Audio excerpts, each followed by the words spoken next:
Deep within the karst forests of prehistoric China, a towering, shadowy figure moves through the thick Pleistocene mist. It stands 10 feet tall, a presence that would have been overwhelming to the early humans watching from the tree line. This is Gigantopithecus blacki.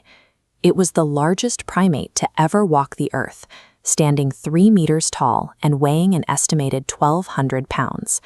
Its massive frame was powered entirely by plants. Using arms thicker than a man's torso, it could snap a 6-inch wide bamboo stalk with a single, effortless motion. This giant was not a brief evolutionary experiment. It shared this landscape with our ancestors, Homo erectus, for hundreds of thousands of years. Yet, despite its physical dominance and long history, Gigantopithecus disappeared completely. Its exit from the fossil record left behind one of the most significant gaps in our understanding of primate evolution. Finding the physical proof of this animal's existence required looking far away from the jungle. In 1935, evidence turned up in the busy city streets of Hong Kong. Paleontologist Ralph von Koenigswald was searching through an apothecary when he found massive primate molars being sold as dragon teeth for use in traditional medicine. Following those teeth led back to the caves of southern China, but researchers hit a wall. To this day, the entire fossil record for this 1,200-pound giant consists of thousands of teeth and just 4 jawbones. The total absence of limbs, ribs, or vertebrae means that every detail of the animal's life must be inferred through forensic dentistry and the biomechanical limits of its remaining jaws. Supporting a 1,200-pound body requires a staggering amount of energy. To meet that demand, Gigantopithecus evolved into a specialized eating machine. Its jaw was built for power rather than speed. The deep, robust bone structure provided massive attachment points for muscles capable of generating extreme crushing force. This chart compares primate teeth. Gigantopithecus possessed the thickest dental enamel of any known ape, reaching 6 millimeters. This thick armor allowed it to constantly grind highly abrasive vegetation that would have splintered competitors' teeth. We see a modern version of this strategy in the giant panda. It is a large animal that relies on consuming massive volumes of low-quality bamboo to maintain its body mass. Gigantopithecus operated on a much larger scale, but the principle was the same. It was a biological grinding machine, locked into a life of constant feeding within the dense forest.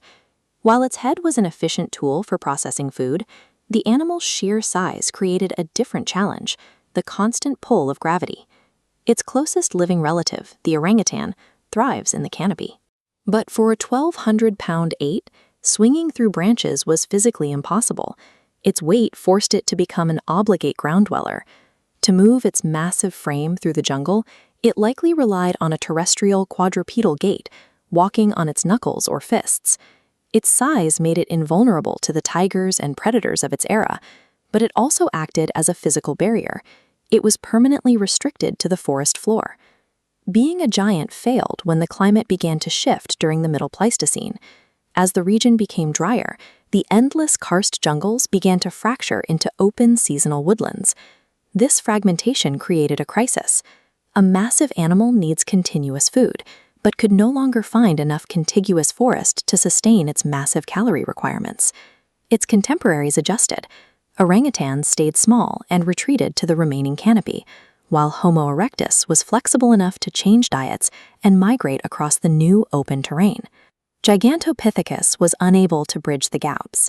Its immense body was too slow to migrate across open plains, and its specialized jaws were incapable of processing the new vegetation appearing in the changing environment. The largest primate to ever live did not go out in a dramatic struggle. It simply faded away as the resources it required became harder and harder to find. We are left with a massive shadow walking away into the fog, a highly successful species that eventually reached its physical and ecological limits. Its disappearance serves as a reminder that in the long-term history of life on Earth, survival is not a prize for being the biggest or the strongest. It belongs to those with the flexibility to adapt.